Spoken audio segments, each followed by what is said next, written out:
Over in Richland County, the town of Blythewood is continuing to grow. We always talk about that, with new homes and businesses being built in anticipation of the arrival of the Scout Motors manufacturing plant.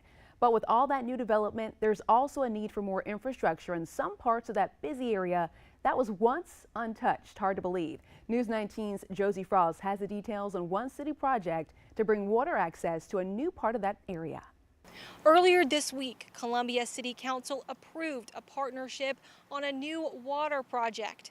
Under the agreement, the developer of a new 566-home subdivision near Blythewood would pay for part of the cost for Columbia Water to extend their water mains to a new service area.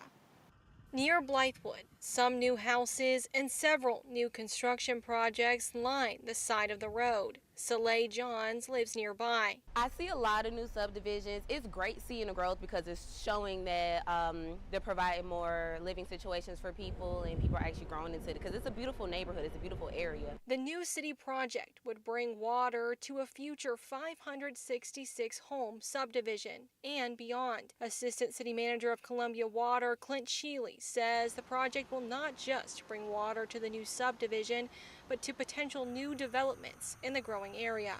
We looked at a route that was preferred for the city that would go by a lot of undeveloped land, by a proposed school that may come in the future, and opportunity to pick up a lot of customers. The new lines will run along Hardscrabble and Grover Wilson Road, an area where there's growing interest in undeveloped land. For this project, Sheely says the developer will actually be paying for around half of the nearly $5 million project, which could benefit Columbia Water customers beyond the new subdivision. He says they've seen an increase in demand in that area over the years with the addition of Scout Motors and several new homes. We believe we'll pick up substantially more taps along the way, and we'll get a return.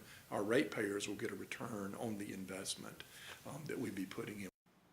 The design for the project is nearing completion.